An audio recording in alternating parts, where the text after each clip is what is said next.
Isang mapagpalang tanghali sa bawat isa. Maraming salamat sa Panginoon. Tayo ay outdoor fellowship muli. Salamat sa Diyos. Today is December 22. So, malapit na po. 3 days from now ay Christmas. So, babatiin ko na kayong Merry Christmas. See you on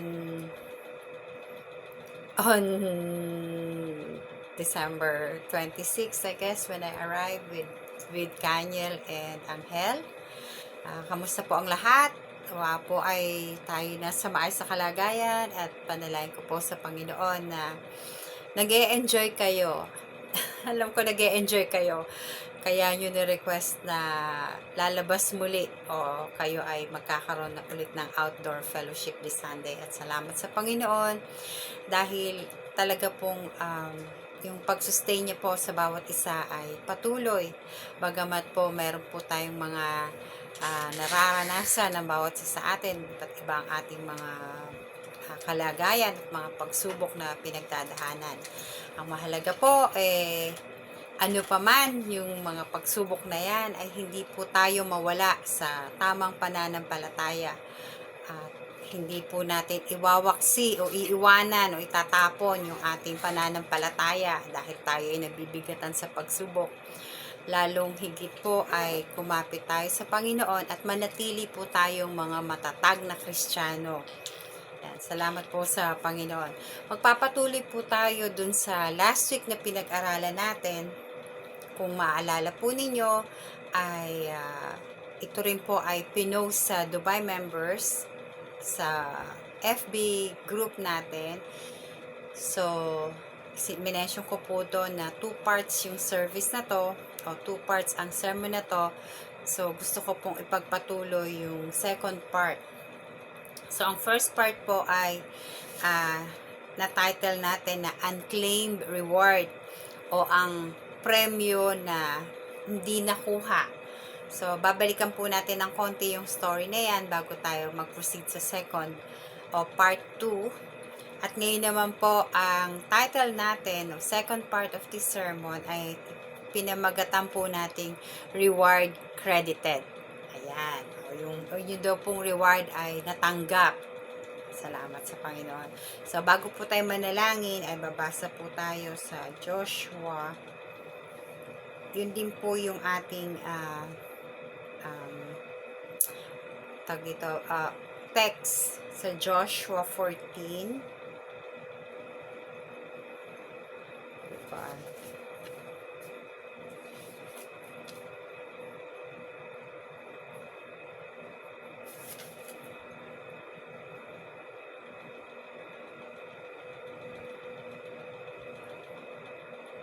Sa Joshua.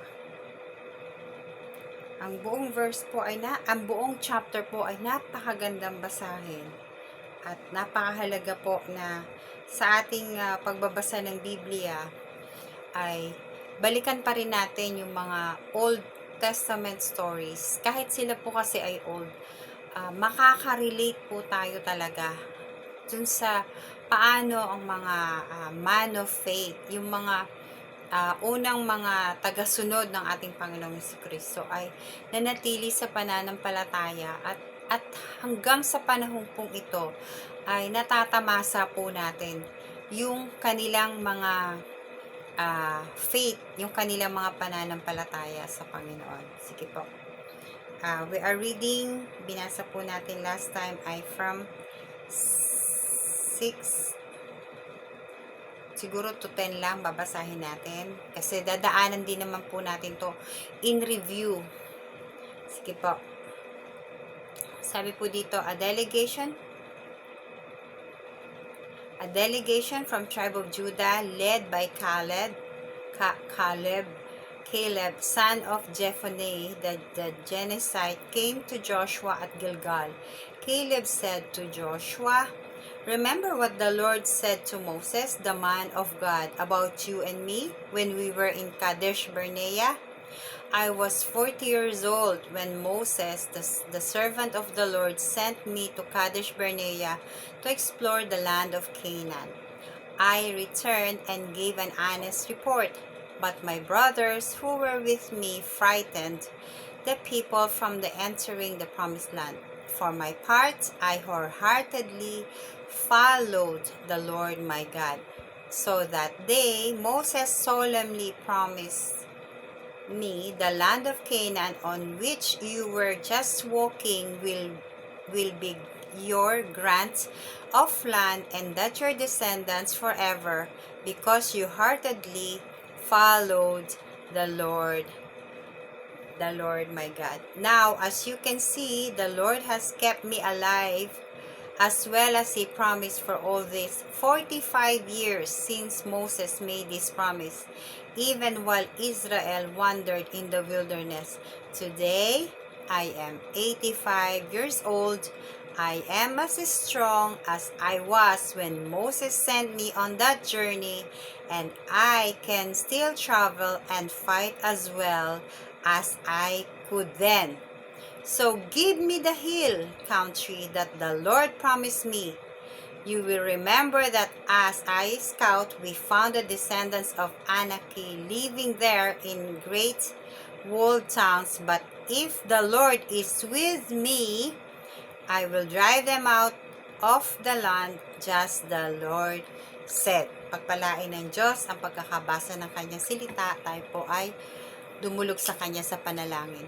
O Diyos naming Ama, maraming salamat po Panginoon sa opportunity, O God, ng pag-aaral namin ng inyong salita. Salamat Panginoon sa mga kapatiran na patuloy sa pagdalo, patuloy sa paglilingkod, patuloy sa paghahanap ng inyong mukha, patuloy na humihingi ng inyong biyaya, patuloy na naglilingkod sa inyo, patuloy na nanambahan tuwing linggo, ano paman ang mga pagsubok at harang ng kaaway na dumating sa kanilang buhay upang sila ay hindi pumaroon sa mga gawain. Lord, salamat po.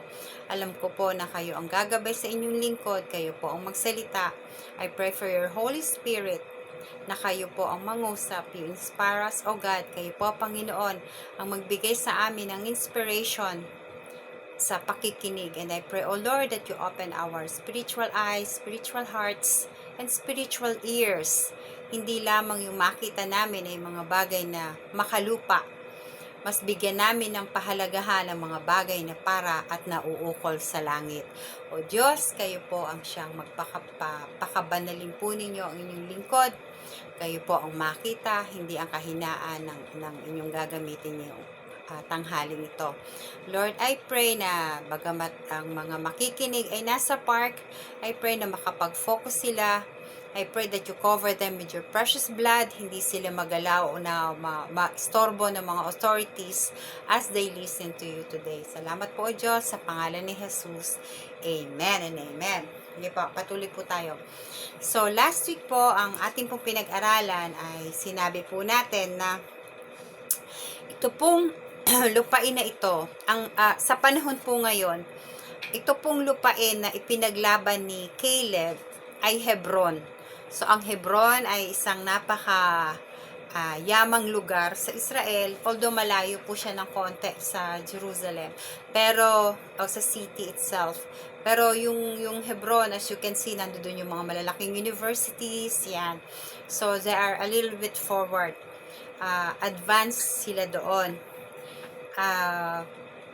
So yung exact land na yan ay katulad na ating napag-aralan, ang sabi po sa kanya ni Moses nung lulusob po sila, kasi nandun po sila from the wilderness, ay lulusob sila sa Canaan, kung saan ito yung promised land na ibinigay sa kanila ng Panginoon. And then ang sabi po sa kanya ni Moses kay Caleb, yung madadaanan ng iyong mga paa ay sa iyo at sa iyong mga anak. Mana mo at mana mo sa iyong mga anak. So si Caleb that time ay 40 years old, at nung makasettle na sila syempre alam na natin to, napakarami nilang battles na pinagdaanan. Nung makasettle na sila finally sa promised land, bigla niyang naalala, ay teka, merong para sa akin na hindi ko pa nakukuha.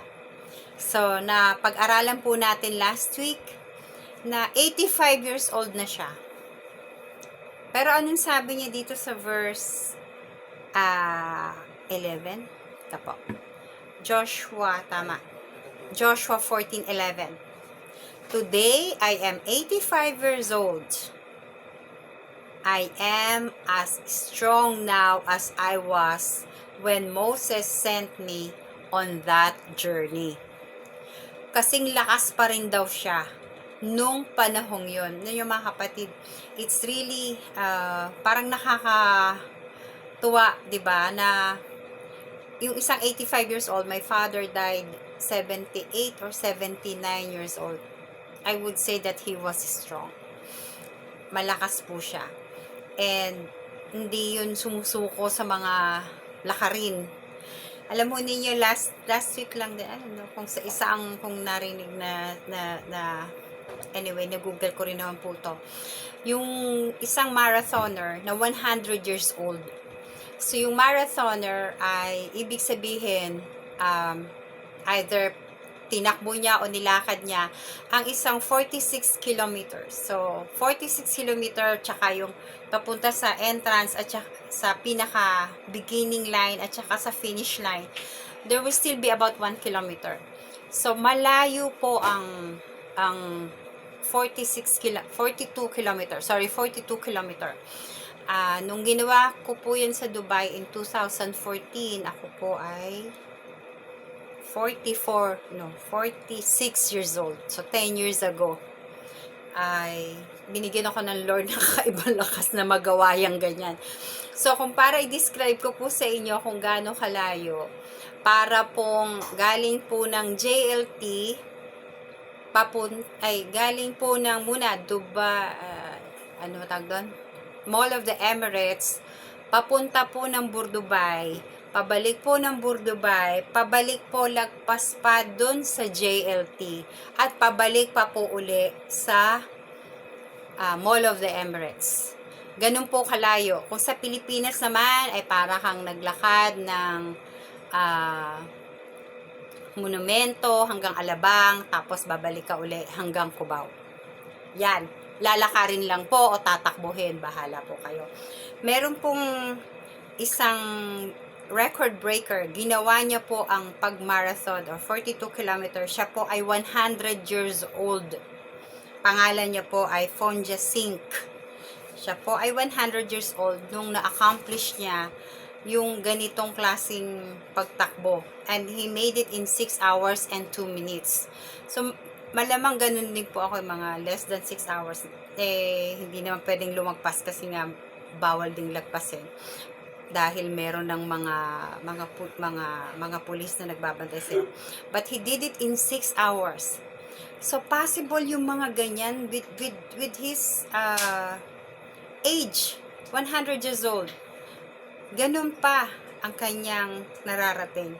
So, ito po sa story natin. Let's just go back kay mismong Caleb. Siya po ay 85 years old. Siguro ngayon, kasabihin natin, ay, 85 years old. Aanhin mo pa ba naman ang magkaroon ka ng ang tawag dyan? At ang hinihingi niya po rito ay inheritance niya. Land, lupa. Mga lupa. Dahil ang pangako po sa kanya ng Panginoon through His servants Moses. Lahat ng daanan ng inyong kanyang paa will be His. Hindi po sa nalimutan niya, pero na-realize niya, teka, may pangako sa akin ng Panginoon eh. Tayo pong mga Kristiyano, paano po tayo lalalim sa pananampalataya? Sa pakikinig na salita ng Diyos. Sa pag-meditate natin ng Word of God day and night, lalo na po pagdating sa promises ng Lord sa atin. Nagiging matibay po tayo dahil alam natin ang ipinangako sa atin ng Panginoon. Diba? Meron pong different ways kung tutuusin si Caleb. Pero minabuti niya na sabihin, i-verbalize, ito yung para sa akin. Tayo pong mga Kristiyano, kapag ka po tayo ay namumuhay sa para tayong mga talunang mga Kristiyano, Hindi natin mapagtagumpayan ang mga mumunting pagsubok na ipupukol sa atin ng kaaway. It's because wala tayong baong salita ng Diyos sa puso natin. We only enjoy yung mga panandaliang Sunday worship. Pero hindi talaga natatanim, kaya hindi po lumalago.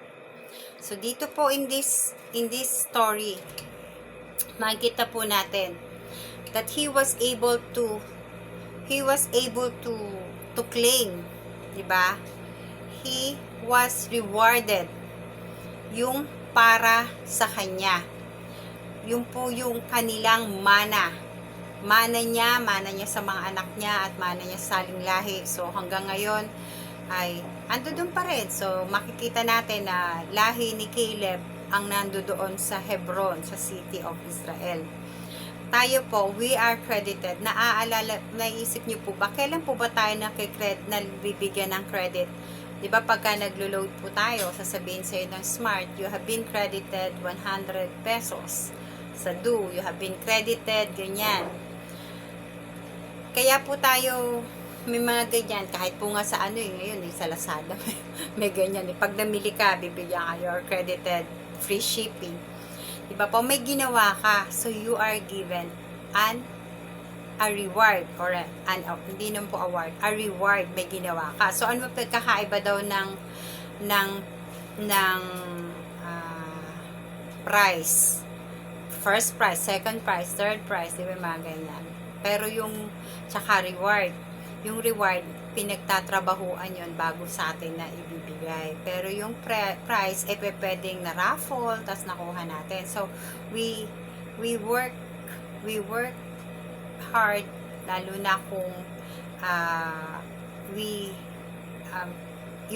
look forward for that great prize or for that great reward. Lalo na po, syempre, alam nating lahat na ang great reward natin ay si Jesus Christ. Our great portion ay si Jesus Christ. Yun yung pinakamalaking reward natin bilang mga Kristiyano. Ang tayo ay maging children of God or children of Jesus Christ. Meron pong tatlong M na related kay Caleb. Kayo po kasi is also, although it's Christmas, it's also a year end. So siguro may mga bagay na dapat tayong matutunan sa ating buhay Kristiyano. Meron pong 3 M's, actually 5 M's po to, pero unahin ko po yung 3 M's para kay Caleb. Number 1, mouth or speak, your mind or you're sure about things, and money or your inheritance. So si Caleb po, speak out or spoke out kung ano yung para sa kanya. He had it, he is sure about it. Alam niyang yun ay para sa kanya at hiningi niya po ito in the form of inheritance o kayamanan ng kanyang family. Tayo pong mga Christians, we are sometimes hindi natin minsan nasasabi, hindi natin alam, at higit sa lahat, hindi natin kino-consider na parang ang iniisip natin, oh, I'm old, hindi ko na kailangan. Hindi mo nga kailangan, pero kailangan pa ng yung mga anak. He did not need it at that time na rin talaga, kasi he was 85. Hindi niya na kailangan, nabuhay na siya ng kanyang buhay. But he did it for his family, para makuha niya yung para sa kanyang family. Meron din pong important na M na gusto kong i-discuss sa atin before we end. Ito po ay touch na po ng Christmas story. Isa po ito sa mga story na hindi natin masyadong napapansin. Pero it is there in the Bible. Sa Luke, ito na po ay related sa birth of Jesus Christ. Sige po, sa ating pagpapatuloy ay babasahin po natin ang Luke 2 verses 25 to 35, I guess. Sige po. And at that time, there was a man. Okay, ang title po ng story na to ay si Jesus was presented to the temple in the birth of Jesus Christ.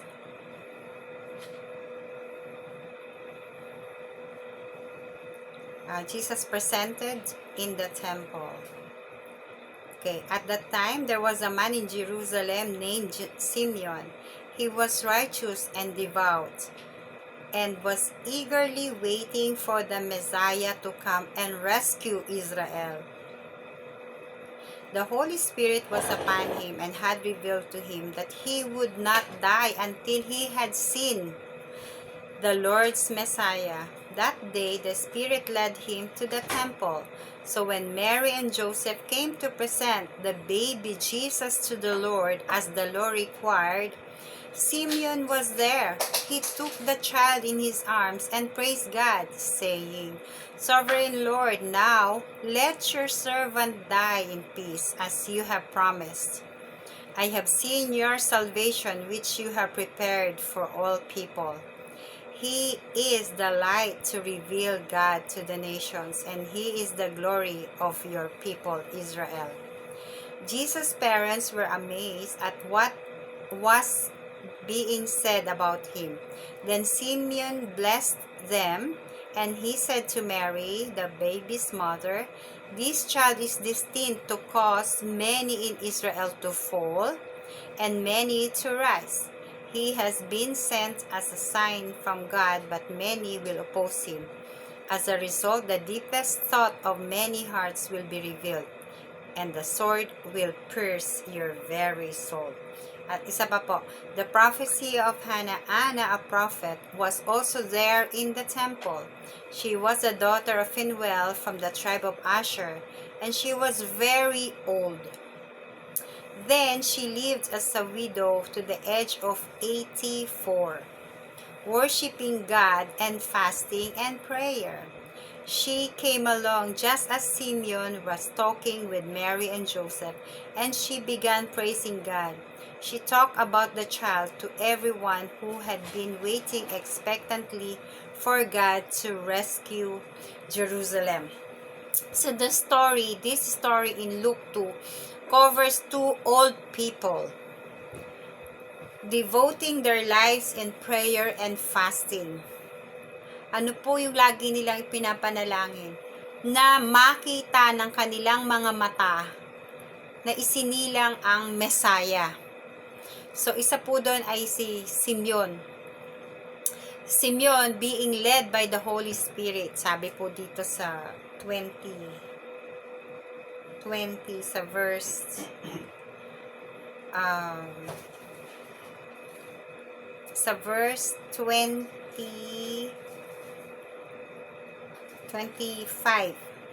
ba? He was righteous and devout and was eagerly waiting for the Messiah to come. The Holy Spirit was upon him. Diba po? Kapag tayo po malapit sa Panginoon, ang pagpapala ay at ating mga pinapanalangin, dinadala daw po tayo doon ng Holy Spirit. Inaakay tayo doon ng Holy Spirit para makita natin yung sagot niya sa ating mga panalangin. Sabi niya, hindi ako mamamatay nang hindi ko nakita ang Messiah. At ano po yung nangyari? Nung makita niya si Jesus na kinicarry ng ni Mary, kinuha niya raw he took him in his arms and blessed the baby. Di ba po napakaano po yung ganong klaseng panalangin na meron ka sa puso mo. Mula pagkabata, ganun ang panalangin mo. At matanda ka na. Ganun din yung prophet na si Anna. Talagang siya po, hindi ko pa alam gano'ng katanda si Simeon, hindi mention. Pero yung Anna is 84 years old. So, ano po yung isang na gusto kong i-discuss dito? Yung manners natin at saka mood on waiting sa pagbibigay sa atin ng Panginoon reward. We should not get tired. We should not feel like ang tagal-tagal ng pinapanalangin ko, ibibigay pa ba sa akin yan ng Panginoon? O hindi na lang, ibabawasan ko na lang yung prayer ko, hindi na lang ganyan, hindi na lang ganito.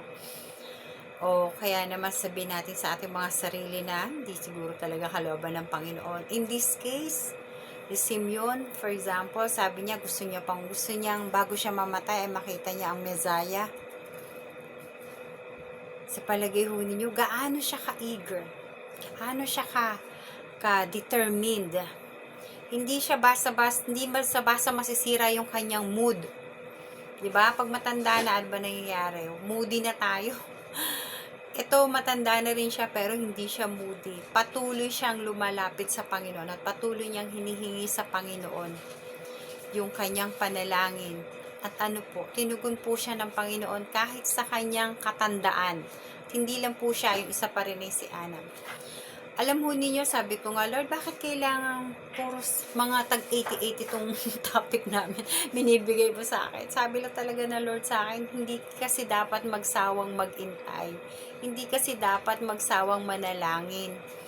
Hindi kasi dapat kalimutan ang pangako ng Panginoon sa atin.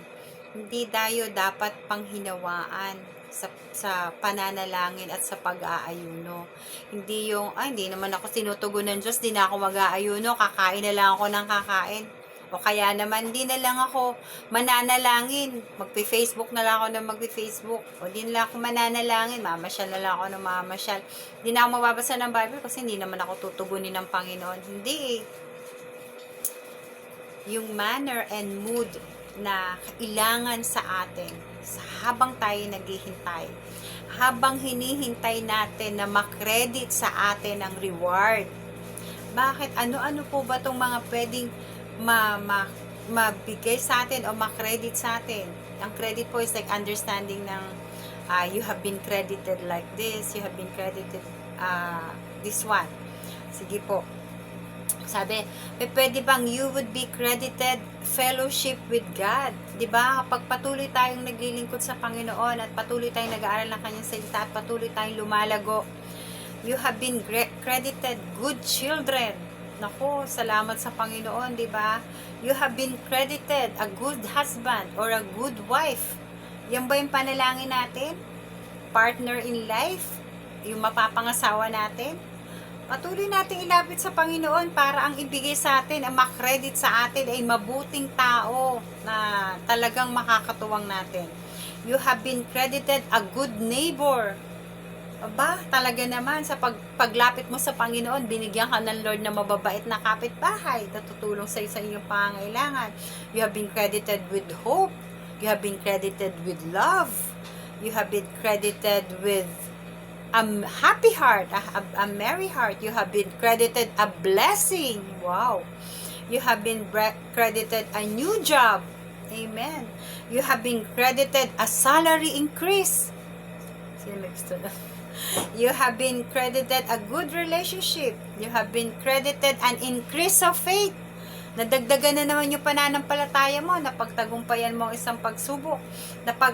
You have been credited a healing. Kung ano man yung ating pinagpipray, you have been credited joy. Diba? Reward will be credited para po tayong maging mas mabuting makapaglingkod sa Panginoon. And this should be a joy in our hearts. Para tayo magpatuloy, hindi tayo tumalikod sa katapatan ng Panginoon. Lagi natin sinasabi, ang Lord lang ba ang laging magiging tapat?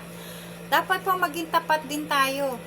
Dapat din po ay nandito tayo, nananalangin at nakaabang tayo sa kung ano ang ire-reward ng Lord sa atin. Diba? You have been credited an eternal life in Christ Jesus. Ano pa ba hihilingin natin? Sa mundong to, napakarami po nating pagsubok na pagdadaanan. Pero, isang bagay lang po dyan. The Lord is always there for us. Hindi po tayo pababayaan ng Panginoon. Hindi niya lilimutin.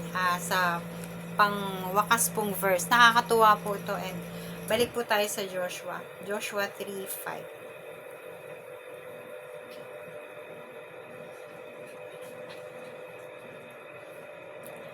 So, Joshua 3:5. Ito po ang sabi ni Joshua sa mga Israel.